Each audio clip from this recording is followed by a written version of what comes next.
जय हिंद friends, welcome to my channel. दोस्तों, आज की इस वीडियो में हम पढ़ने वाले हैं कक्षा 9वीं की मैथ का प्रश्नावली 6.1 का 4 से लेकर 6 तक तीनों प्रश्न।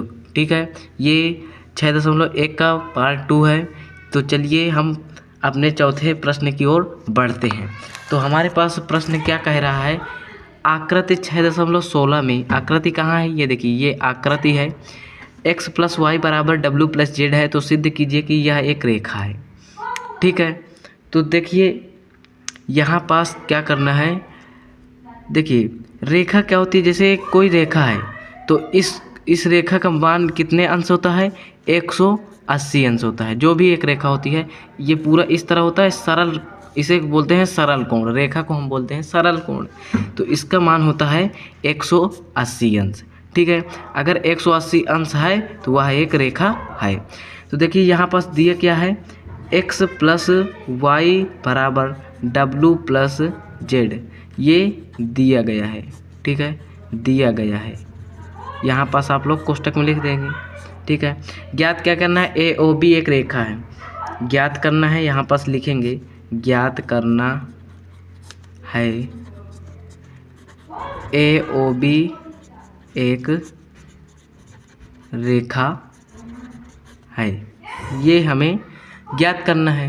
ठीक है, तो देखिए जो है पूरा, जो ये पूरा कोण होता है, ये पूरा इसका मान होता है 360 अंश। ठीक है, अगर हम ये कोण सी ओ बी और कोण बी ओ डी और डी ओ ए और ए ओ सी, अगर हम तीनों को जोड़ें, यानी एक्स वाई जेड डब्लू, इन तीनों को जोड़ें तो इनका पूरे का मान होगा 360 अंश। ठीक है, क्योंकि संपूर्ण कोण का मान होता है 360 अंश। ठीक है, तो यहाँ पास हम लिखेंगे कोण एक्स प्लस कोण वाई प्लस कोण जेड प्लस कोण ये डब्लू। ठीक है, कोण डब्लू ये बराबर क्या हो जाएगा, 360 अंश, क्योंकि ये संपूर्ण कोण हो जाएगा, यहाँ से लेकर यहाँ तक पूरा हो जाएगा। ठीक है, तीनों को जोड़ेंगे तो यहाँ से लेकर यहाँ तक आ जाएगा। तो इसे, ये जो है संपूर्ण कोण है, तो इन्हें पूरे को जोड़ेंगे। ठीक है, तो x प्लस वाई है, तो x plus y plus z plus डब्लू बराबर 360 अंश। इनको एक एक कोष्टक में बंद कर लीजिए। देखिए x plus y z plus डब्लू बराबर 360 अंश। हम x प्लस वाई के स्थान पर क्या डब्लू प्लस जेड लिख सकते हैं, बिल्कुल लिख सकते हैं, क्योंकि x प्लस वाई बराबर डब्लू प्लस जेड दिया गया है। ठीक है, अगर जिसकी हमें ज़रूरत होगी हम वही लिख सकते हैं। ठीक है, तो यहाँ पास हम जो है इन दोनों को जोड़ने के लिए हम x प्लस वाई के स्थान पर डब्लू प्लस जेड लिख लें, या डब्लू प्लस जेड के स्थान पर x प्लस वाई लिख दें। ठीक है, तो यहाँ x प्लस वाई के स्थान पर हम लिख लेंगे डब्लू प्लस जेड प्लस, ये क्या है, जेड प्लस डब्लू, इसे जेड प्लस डब्लू पढ़ो या डब्लू प्लस जेड पढ़ो। ठीक है, 2 प्लस 3 जोड़ो या 3 प्लस 2 जोड़ो, तो इसको हम लिख लेते हैं डब्लू प्लस जेड। इन दोनों को एक क्वेश्चन बंद कर लेते हैं, बराबर में क्या हो जाएगा, 360 अंश। अब इन दोनों को जोड़ेंगे तो क्या हो जाएगा, 2 कोष्टक में डब्लू प्लस जेड, दो हैं तो 2 हो जाएगा। ठीक है, बराबर 360 अंश। ठीक है, अब क्या है, ये जो 2 है गुणे में है तो इधर आएगा, बराबर के इधर आएगा तो बटे में आ जाएगा, तो बटे में 2 हो जाएगा। तो डब्लू प्लस जेड बराबर क्या हो जाएगा, 360 बटे 2, तो 2 से काटेंगे तो ये हो जाएगा 180 अंश। डब्लू प्लस जेड क्या है, देखिए डब्लू प्लस जेड, ये है डब्लू, ये इतना मान है डब्लू का और इतना मान है जेड का, नहीं, यानी कि ये एक सीधी रेखा है। इसमें जो है रैखिक युग्म है, सीधी रेखा में जो कोण बने होते हैं उन्हें रैखिक युग्म कहते हैं। तो डब्लू प्लस जेड को मिलाने पर 180 अंश आ गया, अर्थात यह एक रेखा है। क्यों है, क्योंकि जिस रेखा का मान, जिस कोण का मान 180 अंश होता है वह एक रेखा होती है। तो यहाँ पर डब्लू प्लस जेड बराबर 180 अंश, तो यहाँ पास लिख लेंगे, इसलिए ये रेखा क्या है, ए ओ बी नाम है, तो यहाँ पास लिख देंगे कि ए ओ बी एक रेखा है, बस यही लिख देना है। ठीक है, चलिए हम 5वां क्वेश्चन देखते हैं। हमारा 5वां नंबर प्रश्न दिया गया है, आकृति 6.17 में आकृति ये दी है, ए पी ओ क्यू एक रेखा है, ये पी ओ क्यू एक रेखा सीधी रेखा है। ठीक है, एक रेखा है, किरण ओ आर रेखा पी क्यू पर लंब है। ये देखिए यह ओ आर जो है पी क्यू पर लंब है। जब किसी रेखा पर लंब होता है तो उस पर 90 अंश का कोण बनता है। ये देखिए ये बॉक्स बना है अर्थात यह 90 अंश का है और इधर का पूरा कोण भी 90 अंश का होगा। ठीक है, पी क्यू एक लंब है। हाँ, किरणों ओ पी और ओ आर के बीच में ओ एस एक अन्य किरण है। ओ पी और ओ आर के बीच में जो है जो ओ एस है एक अन्य किरण है, यहाँ से एक किरण गई है। ठीक है, सिद्ध कीजिए कि कोण आर ओ एस बराबर 1/2 कोष्टक में कोण क्यू ओ एस माइनस कोण पी ओ एस के बराबर। ठीक है, ये जो है ये है एल एच एस और ये है आर एच एस। हमें इन्हें दोनों को क्या करना है, बराबर करना है। ठीक है, तो देखिए यहाँ पास देखिए आर ओ क्यू कोण आर ओ क्यू बराबर कितना है 90 अंश। क्यों है, क्योंकि यहाँ पास लिख देंगे कि पी क्यू पर लंब ओ आर। देखिए पी क्यू पर लंब है ना ओ आर। ठीक है, इसलिए आर ओ क्यू जो है 90 अंश का होगा या क्यू ओ आर 90 अंश का होगा और पी ओ आर या आर ओ पी भी 90 अंश होगा। पी ओ आर बराबर भी 90 अंश का होगा, ये भी 90 अंश के होंगे। ठीक है, अब देखिए यहाँ पास इतना तो हो गया। अब हम अपने मकसद में आते हैं। तो यहाँ पास हम लिख देंगे आर एच एस बराबर, हमें इसे बराबर करना है। ठीक है, तो आर एच एस है, ये आर एच एस बराबर क्या दिया है 1/2 कोण क्यू ओ एस माइनस कोण पी ओ एस। ठीक है, तो देखिए यहाँ पास क्या हो जाएगा आर एच एस बराबर यहाँ पास 1/2 आ जाएगा। कोण क्यू ओ एस को हम इस चित्र से क्या लिख सकते हैं। ठीक है, इस चित्र की सहायता से हम इसे और क्या लिख सकते हैं। ठीक है, क्यू ओ एस क्या है, क्यू ओ एस, ये देखिए क्यू ओ एस। तो देखिए क्यू ओ आर और ओ आर ओ एस, ये कोण को और ये कोण को जोड़ देंगे तो हमें एस ओ क्यू मिलेगा। ठीक है, तो हम क्यू ओ एस को हम लिख सकते हैं कोण आर ओ क्यू या क्यू ओ आर। ठीक है, तो हम लिख देते हैं कोण आर ओ क्यू। ठीक है, धन आर ओ एस, कोण आर ओ एस। ठीक है, इन दोनों कोणों को हम जोड़ेंगे तो हमें मिलेगा एस ओ क्यू, यही एस ओ क्यू मिलेगा या क्यू ओ एस बोलो। ठीक है, ठीक, फिर यहाँ माइनस का चिन्ह है तो माइनस का, फिर कोष्टक में कोण पी ओ एस को आप क्या लिख सकते हैं, क्या यहाँ पास चित्र से देखिएगा पी ओ एस, ये देखिए पी ओ एस इतना कोण को आप क्या लिख सकते हैं। देखिए पी ओ आर में से अगर ये पूरा इतना कोण है, अगर इतने में से इतना घटा देंगे तो हमें ये वाला कोण प्राप्त होगा। भाई साहब यहाँ पास जैसे कोई कोण है, ठीक है, अगर ये 90 अंश का है, ये 90 अंश का है और बीच में से एक कोण है। ठीक है, ये कोण है हमारे पास 40 अंश। ठीक है, ये पूरा कोण है 90 अंश का। ठीक है, और ये इतना कोण जो है 40 अंश का है, तो 90 में से अगर 40 घटा देंगे तो यहाँ पास 50 अंश हमें ये कोण प्राप्त होगा कि नहीं, ये 50 अंश का ये प्राप्त हो जाएगा 90 में से 40 घटाएंगे। ठीक है, तो वही चीज़ इसमें भी है, पी ओ आर में से अगर आर ओ एस घटाएंगे तो हमें ये वाला कोण प्राप्त होगा, यानी पी ओ एस हमें प्राप्त होगा। तो यहाँ पास हम लिख लेंगे कोण P O R minus R O S या एस ओ आर। ठीक है, कुछ भी लिख सकते हैं, कोण आर ओ एस कोष्ट में बंद कर लीजिए। बस अब इतना करने के बाद यहाँ पास लिखेंगे आर एच एस बराबर 1/2 है तो 1/2। ठीक है, ये देखिए आर ओ क्यू का मान कितना दिया है यहाँ पास, देखिए कोण आर ओ क्यू का मान दिया है 90 अंश, तो हम 90 अंश लिख सकते हैं। तो यहाँ पास लिख देंगे 90 अंश धन आर ओ एस है तो कोण आर ओ एस, इसको ऐसे ही लिख लेंगे।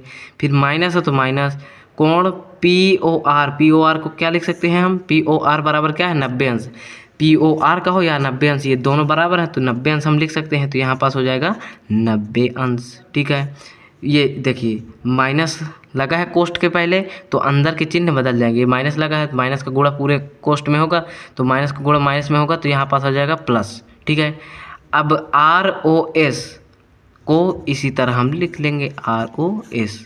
ठीक है, तो अब हम इसके सीरियल से लिख लेते हैं RHS बराबर 1/2, ये है 90 अंश, यहाँ पर लिख देंगे 90 अंश धन कोण ROS, माइनस है तो माइनस 90 अंश धन ROS। ठीक है, इतना लिख गया। अब देखिए इसमें करना क्या है, ये देखिए ये माइनस का 90 है और ये प्लस का 90 है, तो ये कट जाएंगे। ठीक है, यहाँ पास देखिए प्लस का ROS है, ये भी प्लस का ROS है, तो 2 ROS हो जाएंगे। तो यहाँ पास इनको दोनों को जोड़ देंगे तो 1/2, ये दोनों को जोड़ेंगे तो 2 हैं, तो क्या हो जाएगा 2 कोण ROS हो जाएगा। ठीक है, यहाँ पास 2 हो जाएगा, 2 है तो 2 हो जाएगा। ठीक है, तो यहाँ पास क्या हो जाएगा 1/2, ये 2 है, ये 2 से ये 2 कट जाएगा भाई, नीचे वाला कट जाएगा, ये 2 से ये 2 कट जाएगा, तो हमें क्या प्राप्त होगा कोण ROS। ठीक है, तो RHS बराबर क्या आया ROS, LHS आ गया। ठीक है, तो देखिए हमें सिद्ध क्या करना था, कोण ROS, ये देखिए यहाँ पास हमने कोण ROS सिद्ध कर दिया, तो यहाँ पास हम लिख देंगे RHS बराबर LHS, यही हमारा आंसर हो जाएगा। ठीक है, चलिए छठा नंबर क्वेश्चन देखते हैं। हमारा छठा प्रश्न दिया गया है, यह दिया गया है कि XY क्यों 64 अंश है, यानी कि यहाँ पास एक रेखा है Y, यानी बीच वाला से जो है कोण बनता है Y, ये है Y और ये है X, और Y का मान, वो जो Y कोण बना है वो 64 अंश का बना है। तो एक जो है चांदा की प्रकाश सहायता से आप लोग Y को जो है 64 अंश का कोण बनाइए। ठीक है, और ये है Z, तो XYZ, Y का मान 64 अंश दिया है, तो कुछ इस प्रकार से आपको बना देना है। और क्या दिया है, और XY बिंदु P तक बढ़ाया गया है, ये XY है, इस XY को हम P तक बढ़ाएंगे, यानी कि आगे थोड़ा सा बढ़ाए हैं, तो यहाँ पास बिंदु P मान लीजिए। ठीक है, दी हुई सूचना से यह एक आकृति कीजिए, तो हमने एक आकृति खींच ली है। ठीक है, यदि किरण Y से क्यों ZYP को समद्विभाजित करती है, यानी ये ZYP ये एक कोण है, इतना एक कोण है। ठीक है, इतना ये जो है Y जो है इसको समद्विभाजित करती है, Y क्यों इसको कुछ इस प्रकार से जो है यहाँ पास समद्विभाजित करती है, यानी कि समद्विभाजित का मतलब ये बराबर ये, यानी 2 बराबर भागों में बांटती है। अगर ये कोण का मान 2 होगा तो ये भी कोण का मान 2 होगा। ठीक है, तो समद्विभाजित करती है और इसका मान नाम क्या हो जाएगा क्यों, Y क्यों। ठीक है, समद्विभाजित करती है तो XY क्यों क्या हो जाएगा XY क्यों, यानी कि XY क्यों और प्रतिवर्ती कोण QYP इसका जो है प्रतिवर्ती कोण निकालना है, और XY क्यों इस इतने का पूरे का हमें मान ज्ञात करना है। ठीक है, तो चलिए क्वेश्चन के अकॉर्डिंग हम बढ़ते हैं। तो देखिए यहाँ पास क्या हो जाएगा। ठीक है,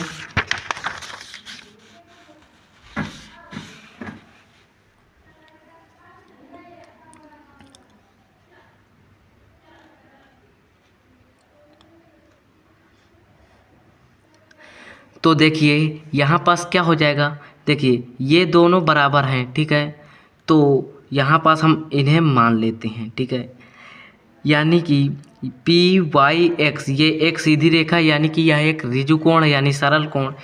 PYX बराबर क्या हो जाएगा 180 अंश। ठीक है, क्योंकि एक सरल रेखा का मान 180 अंश के बराबर होता है, और उसमें जो भी कोण बने होते हैं उन्हें कहते हैं रैखिक युग्म। तो इसमें PYX में कितने कोण बने हैं, देखिए PYQ QYZ ZYX, यानी ये कोण 3 कोण दिए हैं। अब तीनों कोण को अगर जोड़ेंगे तो PYX के बराबर होगा, तो यहाँ पास हम लिख सकते हैं कोण PYQ धन कोण, ये देखिए QYZ दिया है तो कोण हो जाएगा QYZ, और ये क्या दिया है ZYX, तो धन कोण ZYX। ठीक है, ये किसके बराबर है 180 अंश के बराबर है, क्योंकि भाई PYX को हम विस्तार रूप में इस तरह लिख सकते हैं। ठीक है। ये देखिए यहाँ पास हम जो है ये दो बराबर भागों में बांटता है, ठीक है। ये दोनों को दो बराबर भागों में बांटता है, यानी कि ये बराबर ये, यानी कि जेड वाई क्यू बराबर क्यू वाई पी। यहाँ पास लिख देंगे जेड वाई क्यू बराबर क्यू वाई पी। यहाँ पास कोण लिख देंगे, कोण क्यू वाई पी। क्यों बराबर है, यहाँ पास कारण भी लिख देंगे कि समद्विभाजित करते हैं, ठीक है। समद्विभाजित कोण, ठीक है। समद्विभाजित कोण का मतलब दोनों बराबर हैं, ठीक है। हम जेड वाई क्यू के स्थान पर कोण क्यू या वाई पी लिख सकते हैं, या क्यू वाई पी के स्थान पर कोण जेड वाई क्यू लिख सकते हैं। हमें जिसकी ज़रूरत होगी हम उसे लिख सकते हैं, ठीक है। दोनों ही बराबर हैं। तो देखिए यहाँ पास पी वाई क्यू या क्यू वाई पी बोलो, ठीक है। आप लोग इन्हें उल्टा भी लिख सकते हो। ये जेड वाई क्यू है तो कोण वाला जो मान होता है वो बीच में रहता है, इसको उल्टा भी लिखा जाता है। जेड वाई क्यू को हम लिख सकते हैं कोण क्यू वाई जेड भी लिख सकते हैं बराबर। ये P Y Q Y P को हम पी वाई क्यू भी लिख सकते हैं, कोण पी वाई क्यू, इसे पी वाई क्यू भी लिख सकते हैं, ठीक है। तो जहाँ पास पी वाई क्यू दिखे वहाँ पास हम क्यू वाई जेड लिख सकते हैं। तो हम एक स्थान पर देखिए लिखेंगे पी वाई क्यू यहाँ है तो हम क्यू वाई एक्स लिख लेंगे। क्यों लिख लेंगे, क्योंकि ये दोनों बराबर हैं। ये पी वाई क्यू यहाँ लिखा है तो हम यहाँ पास हम पी वाई क्यू के स्थान पर लिख देंगे कोण क्यू वाई जेड, प्लस ये क्यू वाई जेड दिया है तो कोण क्यू वाई जेड हो जाएगा, प्लस जेड वाई एक्स, यानी जेड वाई एक्स का मान दिया ही है 64 अंश, तो यहाँ पास लिख देंगे 64 अंश बराबर के 180 अंश, ठीक है। तो क्यू वाई जेड और क्यू वाई जेड जुड़ जाएंगे तो ये क्या हो जाएगा 2 क्यू वाई जेड, ठीक है, धन वो बराबर 180 अंश। ये धन का 64 है, ये बराबर के इधर आएगा तो माइनस का 64 हो जाएगा, ठीक है। तो 10 में से 4 गए 6, और यहाँ पास 7 में से 6 गए 1, और ये हो जाएगा 1, यानी कि कोण क्यू वाई जेड ये 2 है तो ये 2 जो है गुणे में तो यहाँ पास भाग में जाएगा तो ये 2 बटे में आ जाएगा। तो 2 एक नाम 2, अब 2 का भाग इस 116 में देंगे तो यहाँ पास हमें क्या प्राप्त होगा 58, ठीक है। तो 58 अंश क्यू वाई जेड का मान प्राप्त होगा, 58 अंश, यानी कि कोण क्यू वाई जेड बराबर 58 अंश। जब क्यू वाई जेड का मान 58 अंश आया तो यहाँ पास इसमें जो है क्यू वाई जेड का मान लिखिए। तो कोण क्यू वाई जेड बराबर क्या दिया है, कोण P Y Q Y Z का मान 58 अंश है तो बराबर क्या हो जाएगा पी वाई क्यू। तो पी वाई क्यू का मान क्या आया 58 अंश, यानी कि दोनों बराबर हैं तो इसका मान भी 58 अंश आया और इसका मान भी हमें 58 अंश आया। दोनों का मान क्या आया 58 अंश। हमें ज्ञात क्या करना था, यहाँ पास देखिए यहाँ पास हमें ज्ञात क्या करना था, यहाँ पास हमने लिखा नहीं है, यहाँ पास लिख देंगे ज्ञात करना है। जो ज्ञात करना है उसे हम सबसे पहले लिख लेंगे, ठीक है। कोण एक्स वाई क्यू और प्रतिवर्ती कोण क्या ज्ञात करना है, कोण क्यू वाई पी, ठीक है। दोनों के हमें मान ज्ञात करना है, ठीक है। तो एक्स वाई क्यू यानी एक्स वाई क्यू, अब देखिए ये 58 अंश है, इतना कोण जो है 58 अंश है और इतना कोण 64 अंश है। अगर हम दोनों कोणों को जोड़ दें तो हमें X Y Q X Y Q हमें प्राप्त होगा कि नहीं। एक कोण है एक्स क्यू वाई जेड और एक कोण है जेड वाई एक्स, तो अगर दोनों को हम जोड़ देंगे तो हमें क्या प्राप्त होगा क्यू वाई एक्स। तो यहाँ पास हम हल करेंगे कोण क्यू वाई जेड, कोण क्यू वाई जेड धन कोण जेड वाई एक्स, कोण जेड वाई एक्स, ठीक है।